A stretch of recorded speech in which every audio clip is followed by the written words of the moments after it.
belajar itu bisa. Betul, betul. Ya, yang penting ada kemauan dulu. Kemauan ya, mindset dari keluarga yang memang Ya. support ya, bagaimana bukan hanya mungkin dari segi gender juga ya Pak ya, yang perempuan dan laki-laki juga mungkin sama. Sama, apalagi ini lebih parah lagi.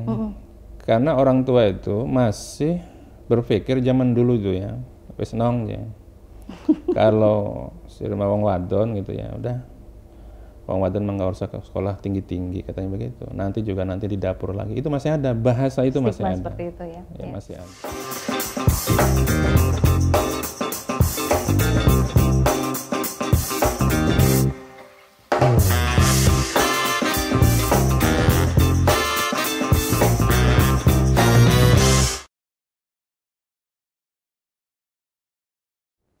Assalamualaikum warahmatullahi wabarakatuh, pemirsa Banten Podcast. Kembali berjumpa bersama saya Ratu Fitri dan kali ini kita berada di DPRD Provinsi Banten, tepatnya berada di Komisi 5. Dan sudah bersama saya narasumber yaitu anggota Komisi 5 DPRD Provinsi Banten, Bapak Profesor Dr. Insinyur Haji Furtasan Ali Yusuf, SESCOM MM. Kita sapa dulu. Assalamualaikum warahmatullahi wabarakatuh.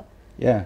Waalaikumsalam warahmatullahi wabarakatuh. Apa kabar Pak Dewan? Alhamdulillah sehat selalu. Alhamdulillah selalu. Kita kalau ngelihat Pak Dewan nih vibes-nya positif ya Pak. Apalagi kayaknya sudah sangat dikenal apalagi di dunia pendidikan, Masya Allah.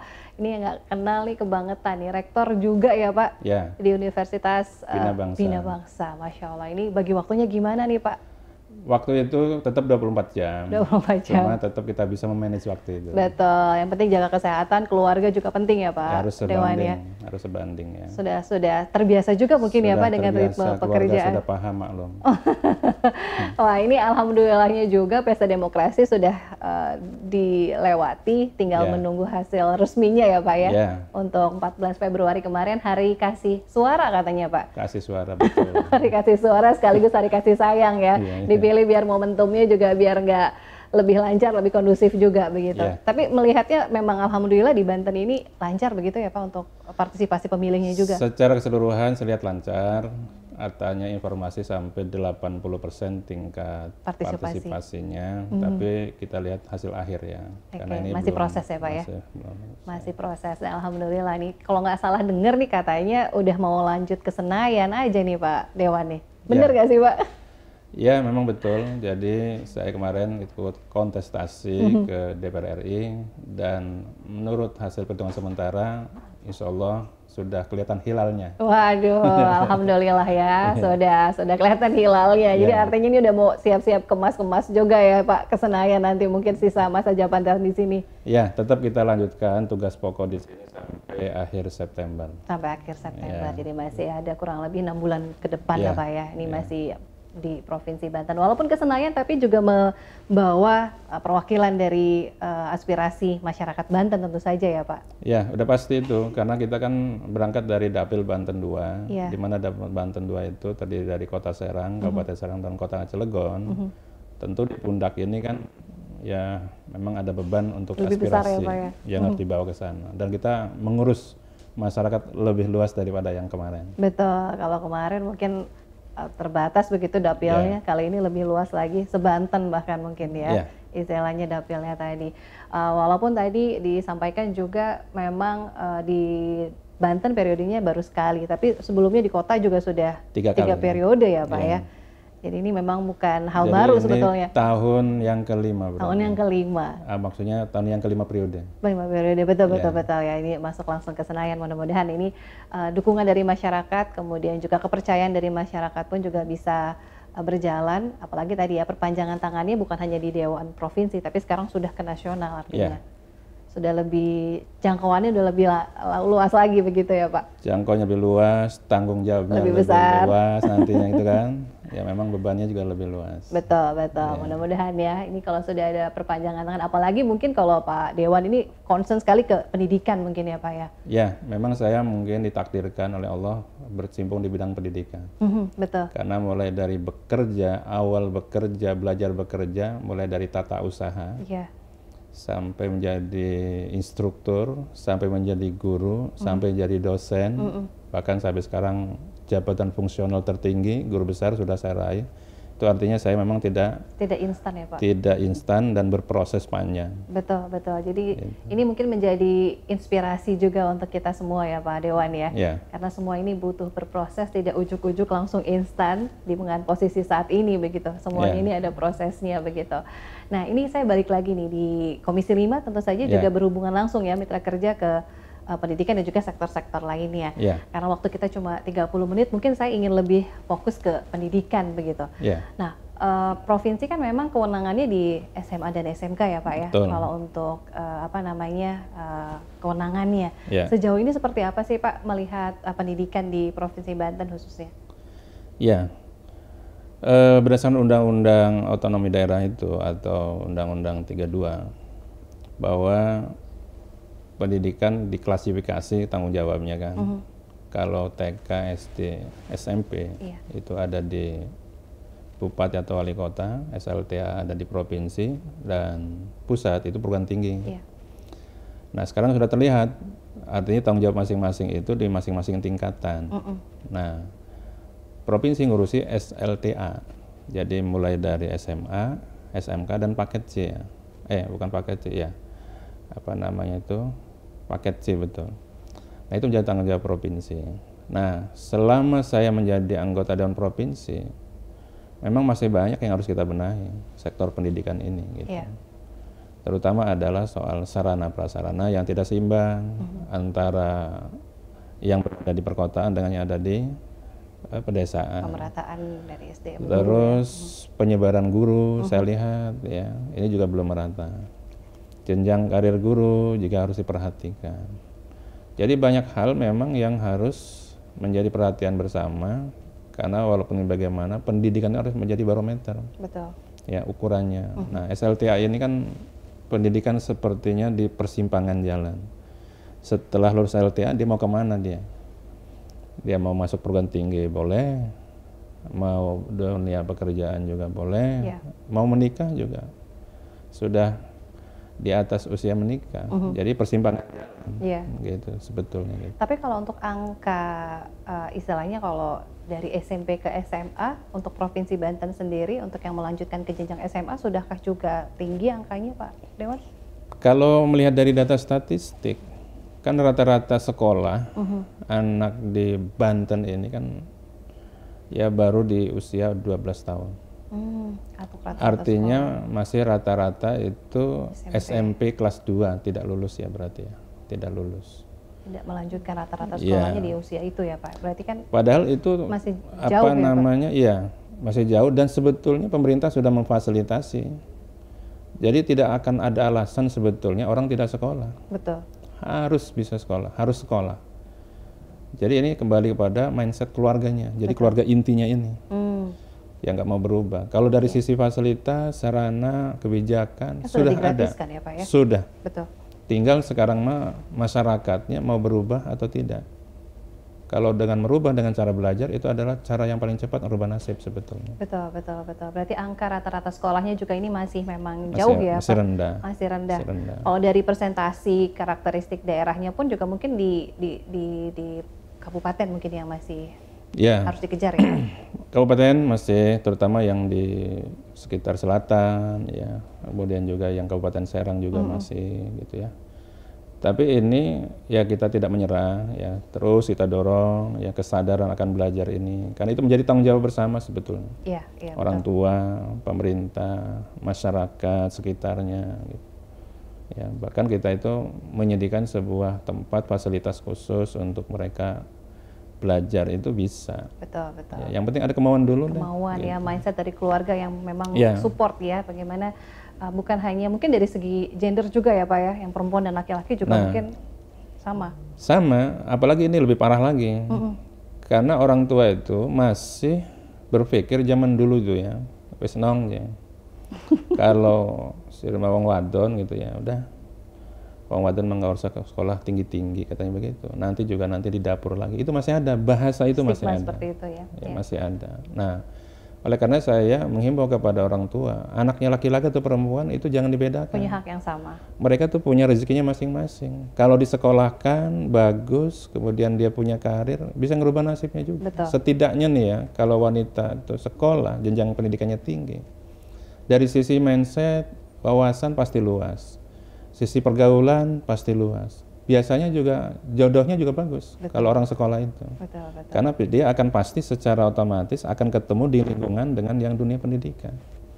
Tapi kalau dia terkungkung di satu tempat di kampung, tidak pernah keluar di situ, ya paling jodohnya juga sekitar-sekitar itu. Yang sama-sama mungkin kecilnya sama, tidak berpendidikan, jadi akhirnya dia tidak berkembang pemikirannya.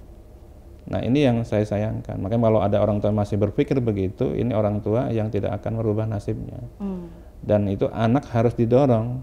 Iya. Karena rezeki anak pasti punya rezeki masing-masing. Betul. Ini pun juga sama halnya dengan membangun indeks pembangunan manusianya juga. Jika angka sekolahnya tinggi, kemudian juga program penanganan kemiskinan ekstrim pun juga akan berbanding sama begitu ya Pak? Itu ada korelasinya. Betul. Ada korelasinya. Makanya pemerintah itu menyediakan program itu tujuannya adalah ya secara secara makro bertujuan sebetulnya multi efek player.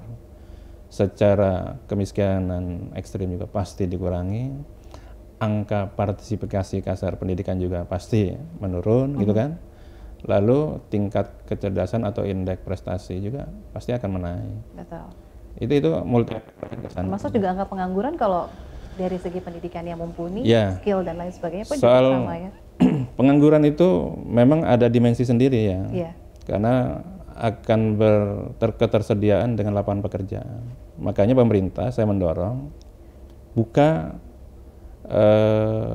pekerjaan juga yang padat karya. Jangan padat modal saja. Jangan modal saja, ya. Jadi melibatkan masyarakat, bikin kegiatan yang melibatkan masyarakat sehingga masyarakat terlibat secara langsung. Gitu. Itu salah satunya. Memang soal ketersediaan lapangan kerja itu menjadi tugas pemerintah.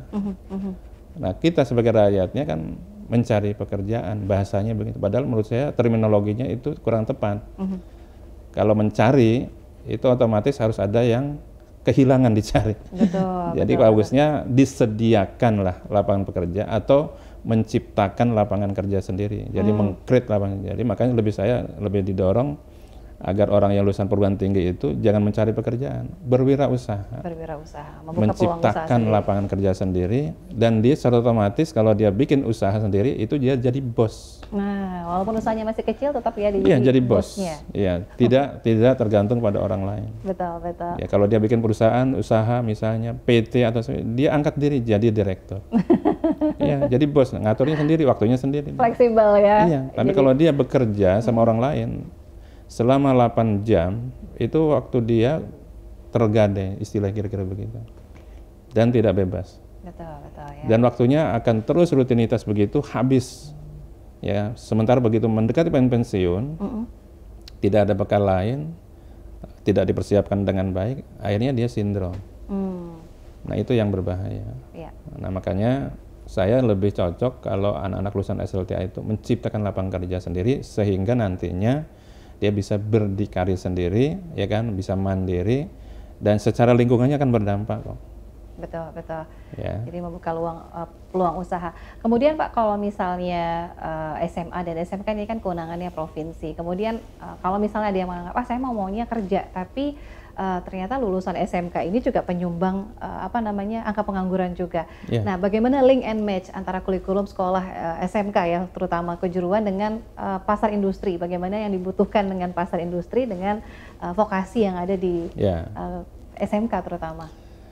Di Indonesia ini ada namanya SMA, ada SMK. Ini output dan outcome-nya berbeda.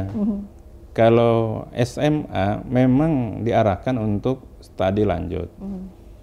Jadi seberapa banyak lulusannya bisa diterima di perguruan tinggi.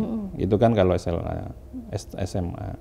Kalau SMK, outcome-nya memang adalah seberapa banyak diserap di dunia usaha dan dunia industri. Itu outcome situ. Tapi apakah dia boleh untuk melanjutkan kuliah? Boleh aturannya. Tapi memang bukan ke situ arahnya. Makanya dari awal kita harus sudah tahu anak-anak kita ini mau masuk kemana, tujuannya kemana. Kalau dia mau jadi dokter, misalnya cita-citanya nggak boleh masuk SMK. Karena syaratnya nanti masuk dokternya kan harus dari IPA biasanya. Tapi kalau dia misalnya, ya nanti dia mau masuk ke pasar kerja tingkat menengah, terampil, ya berarti SMK pilihannya.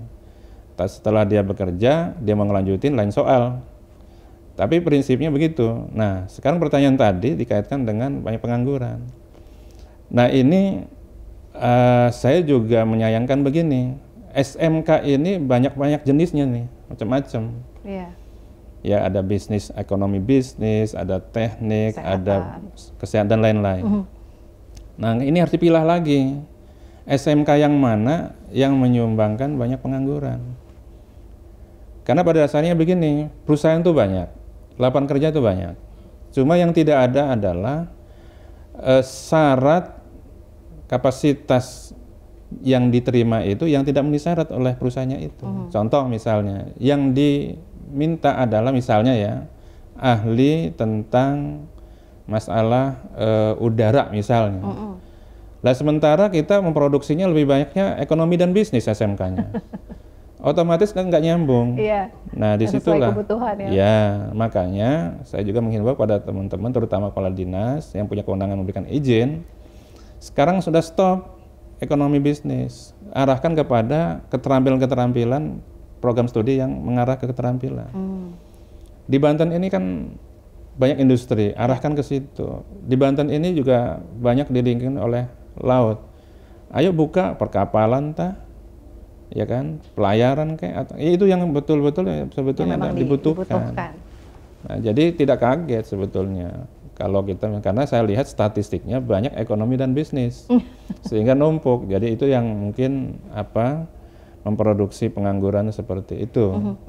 Jadi perlu adanya link dan match-nya ya Pak ya. Nah, link dan match ini kalau di dunia perguruan tinggi ada yang sebut Kampus Merdeka Mereka Belajar, MBKM. Ya sudah ada itu, magang segala macam. Cuma kalau di tingkat SLTA, saya lihat hanya sekedar magang. Magang itu sebagai prasyarat, kurang lebih 4 bulan sampai 6 bulan. Setelah itu balik lagi deh. Jadi tidak ada keberlanjutannya. Ya bukan dia setelah lulus bekerja, bukan, tapi magang dalam arti dia dalam rangka studi masih, pengalaman. Ya. Gitu. Jadi link and match yang dulu digagas oleh Pak Wardiman itu kan dikoreksi total dengan periode yang sekarang dengan cara melibatkan ya dunia usaha dan dunia industri dalam konteks untuk mengurangi pengangguran. Itu nggak nyambung. Terus yang berikutnya adalah kadang ya sehebat apapun kurikulum yang kita punya itu sebetulnya adalah tidak bisa mengikuti perkembangan teknologi yang ada di sekitar kita. Jadi intinya apa? Dunia pendidikan masih selalu kalah selangkah dengan dunia industri. Makanya kalau ada misalnya perguruan tinggi atau nyebutnya sekolah SMK gitu ya, lulusan kita diterima kerja 1000% di gitu ya, itu bohong. Karena pada dasarnya orang yang baru lulus itu tidak mungkin bisa langsung bekerja.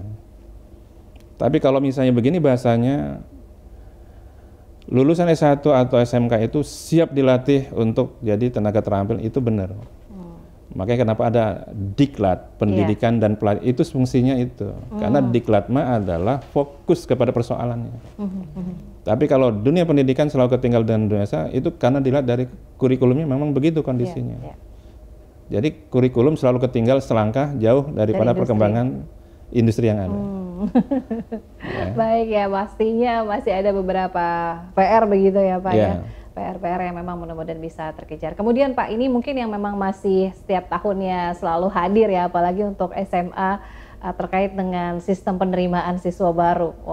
Ini pasti juga selalu terus bergulir setiap tahunnya dengan sistem zonasi, kemudian juga prestasi, kemudian afirmasi. Sejauh ini mungkin seperti apa sih Pak melihat dengan skema yang ada?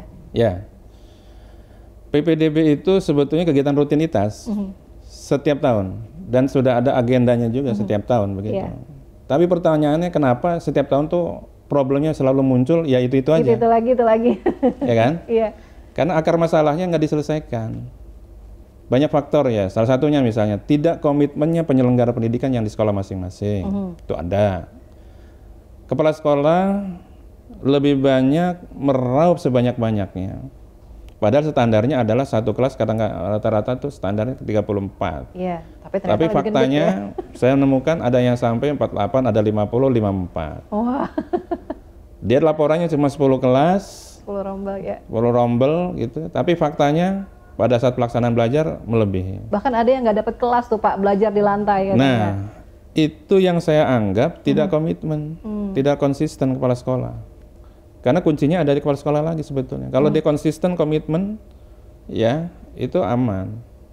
Nah, jadi ada faktor lain yang memang mereka kejar, yaitu adalah dengan kepala sebanyak-banyaknya akan mendapatkan BOP sebanyak-banyaknya. Karena ada laporan kamuflase juga. Kadang-kadang laporan kelasnya sekian, padahal jumlahnya sekian. Contoh misalnya, laporin 20 kelas, padahal dipadetin tuh. Satu kelasnya lebih dari jumlah siswa yang harusnya ada. Nah, akhirnya kemudian juga kadang-kadang didiskusikan sama orang tua. Ini kami nggak punya tempat. Silahkan kalau bapak mau diterima anaknya nyumbang. Ada yang kayak begitu. Bikin kelas baru. Itu butuh waktu kurang lebih 1 tahun. Iya. Itu diperbolehkan nyumbang. Tapi kadang-kadang juga kan nyumbangnya dipaksa. Sumbangan kok dipaksa ditentukan jumlahnya nggak boleh.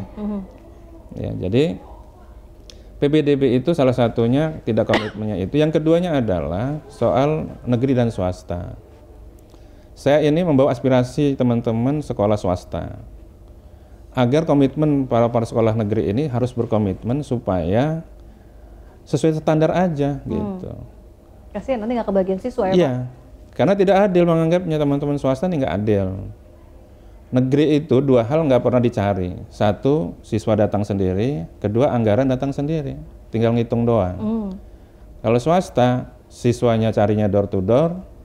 Kemudian anggarannya juga bukan direncanakan di awal, tapi kadang-kadang di akhir setelah diterima. Iya. Nah, teman-teman swasta itu inginnya adalah komitmen aja gitu, walaupun nggak dibayar oleh negara gitu. Karena teman-teman itu sudah membuktikan selama ini memang dia sudah bisa berdikari sendiri tanpa gitu. Nah, makanya kalau ada pendirian sekolah baru segala macam, itu pola pikir saya malah berubah, beda gitu. Saya justru nggak begitu. Kalau kurang sekolahnya, sarana prasarananya, tinggal di mapping aja. Sekolah swasta ada berapa di situ? Tinggal disupport operasionalnya, mereka itu akan berjalan. Sarannya sudah ada, gurunya sudah ada, kepala sekolahnya sudah ada. Tinggal disupport operasionalnya. Tinggal diawasi, dievaluasi. Kemudian mereka lakukanlah pemeriksaan. Kalau nggak benar, tindak yang sama dengan negeri. Gitu. Jadi kalau kita berpikir sekolah baru dengan dalih kekurangan sarana prasarana, kurang tepat cara berpikirnya. Karena sampai kapanpun pemerintah nggak bakal mampu bikin sekolah baru sebanyak itu melayani rakyatnya, ya kan? Nah, lebih baik mapping, jangan sampai tumpang tindih. Kalau sudah ada sekolah swasta, lebih baik sekolah swasta yang di situ diberdayakan. Gitu. Karena begitu sekolah baru dibuat lagi, persoalan muncul lagi. Pertama, penyiapin lahan, bikinlah kepanitiaan segala macam. Akhirnya kan temuan. Kan sekarang banyak kasus tuh di Banten. Sekolah ini udah berdiri, persoalannya muncul. Tanahnya belum dibayar, segala macam, sengketa lahan. Itu banyak persoalan. Makanya jangan berpikir bikin sekolah baru sudah cukup. Tinggal sekarang mapping sekolah-sekolah swasta yang ada diberdayakan. Bisa kok. Gitu. Nah, saya banyak contoh di Jawa Tengah begitu, di DKI Jakarta begitu. Di DKI itu anak-anak Banten misalnya itu ya, anak-anak DKI maksud saya. Sekolah itu nggak perlu mikir dia mau kemana terserah. Dia utamanya misalnya di negeri dulu boleh, tapi kalau nggak diterima nggak maksain diri. Di kita aneh, sudah nggak diterima, maksain diri dengan cara yang kasar. Ada. Nah, karena kebijakannya beda. Tapi kalau di DKI, dia nggak diterima di sini, yang penting dia terima sekolah di mana saja, maunya di mana, lapor. Nanti operasional dibantu oleh pemerintah. Jadi soal negeri dan swastanya sudah nggak jadi dipikirkan, yang penting dia biayanya itu ditanggung oleh pemerintah. Ini yang saya anggap tidak adil di sini. Gitu. Anak saya anggota dewan, anak bupati, anak wali kota, anaknya Pak Camat, anaknya luar, kan orang kaya, anggaplah orang mampu. Sekolah di negeri gratis. Orang yang kerja di rumah saya, asisten rumah tangga, anaknya sekolah di pesantren, berbayar. Di mana letak keadilannya? Sama-sama bayar pajak. Nah, ini yang saya ingatkan pada teman-teman, coba berpikirnya itu, adil itu bukan berarti harus sama rata, tidak. Kalau saya nggak apa-apa, misalnya berbayar nggak apa-apa. Jadi lihat gitu loh, yang punya kemampuan atau apa gitu. Kalau anak asisten rumah tangga yang di rumah saya anaknya sekolah di swasta berbayar, kan nggak adil ya. Betul. Nah di situ posisinya. Iya, jadi jatuhnya tidak tepat juga begitu ya. Tepat nah, makanya kembali lagi pada soal PPDB tadi, yang selalu jadi krusial itu adalah soal zonasi. Zonasi ini kalau patokannya adalah sekolah negeri, emangnya sudah merata, setiap tempat ada. Ada blank spot di situ, satu daerah yang sekolahnya jauh. Akhirnya dirugikan kan? Di sini sampai hari ini belum ada kebijakan. Kalau yang sekolahnya jauh, gitu segala macam, ya sudah diterima di sana misalnya 10% atau 20. Harusnya kan ada kebijakan begitu. Ini mah dibiarkan aja sebisa-bisanya aja. Itu zonasi. Nah, zonasi ini juga muncul persoalan banyak, saya catatan tuh. Orang tua juga sudah nggak jujur, sama. Ketika dia mau masuk ke SMA A, jauh-jauh hari dia pindah kos pura-pura. Iya kan? Iya. Bikinlah alamat segitu segala macam. Gitu. Jadi secara otomatis dia diterima, karena di belakang sekolah posisinya, ya kan? Begitu anaknya bermasalah di sekolah, disurati, nggak datang-datang, orang ini nggak ada. Kenapa? Oh ternyata rumahnya alamat palsu. Itu kejadian. Iya. Saya punya fakta. Karena ngakalin untuk bisa masuk sekolah yang mungkin identiknya sekolah favorit gitu ya Pak. Nah jadi intinya sekarang itu sebetulnya tujuan pemerintah menghilangkan itu sekolah favorit, ya kan? Sebetulnya itu artinya pengen sekolah itu semuanya sama rata, betul. Berkualitas bersama-sama, karena inputannya sama. Tapi faktanya kan tidak. Nah terus yang kedua soal prestasi. Ini kadang-kadang juga nggak jelas prestasi apa. Apakah dapat sertifikat tingkat kelurahan saja dengan prestasi? Harus jelas. Kadang-kadang dibuatin lah sertifikat palsu agar bisa masuk di sekolah tujuan. Sekolah itu dianggapnya prestasi. Begitu dites nggak bisa.